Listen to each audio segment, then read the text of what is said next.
Tog'da maza qilib yiqilganim inobatga olmasa, ishoninglar hammasi zo'r bo'ldi. Taxminan 2 oy oldin boshim aylanib, qo'ynim aynab yuruvdim. Ozgina nafasim siqib, o'sha paytda xo'jayinim qizimga qizim, ayiza bir havo almashtirib olib kelamizmi, tog'larga olib chiqamizmi deb hazil-huzul orasida gapirdilar. Oyligim aylantirib kelaman degan xo'jayinim o'zlarida kichkinagina operatsiya bo'lib o'tdi. Alhamdulillah, uje hozir hammasi yaxshi bo'lgani uchun, bemalol o'tira olganlari uchun, ikkita bolam ham sho'x bo'lgani uchun, opacham imini men uchun tug'ib bergan jiyanlarim oldim. Qizlik uyimda umuman yangi yil qilmaganmiz, kutmaganmiz, lekin kelin bo'lib kelganimdan keyin katta qilib yangi yil qilishgan. Yildan beri kelinlik oilam ham yangi yil kutishmayapti. Yangi yil kutmaganga yarasha mayli yuringlar, sizlarni aylantirib kelaman deb odamlar bir yillab yemagan narsasini bir kunni dasturxonga qo'yib tugatib qo'yishiga jahlim chiqadi. Yangi yil arafasida bozorga umuman oyoq qo'yib bo'lmadi, umuman yaqinlashib bo'lmadi. Dahshat probka, dahshat odam ko'p bo'ldi. Iltimos, agar shu videoni ko'rayotgan bo'lsangiz, hayitni ham shunaqa chiroyli qilib o'tkazaylik. Inshaalloh 30 kun hayitimizga ham shunaqa chiroyli tayyorlanib, shunaqa chiroyli kutib olish nasib qilsin. To'g'risini aytsam, maza qildim. Farzandlarim ham maza qilishdi. Agar taxminan nech pul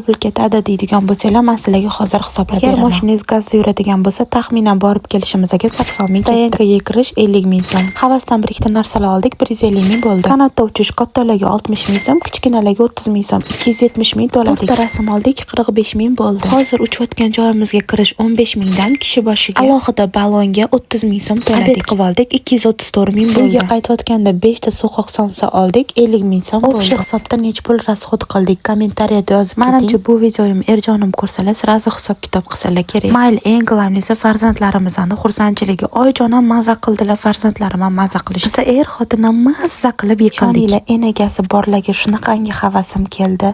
Bolalarga kimdir qarab tursa, maza qilib dam olgandek bo'larkansiz. Katta farzandlaringiz qiz bo'ladigan bo'lsa, bemalol eplasharkan. Jiyanim 15 yosh, kichkina jiyanim 13 yosh. Ikkita bolamni bemalol eplashdi. Jiyanlarim ham, men ham charchab uyga qaytdik. Maza qilib bolalarim uxlashyapti.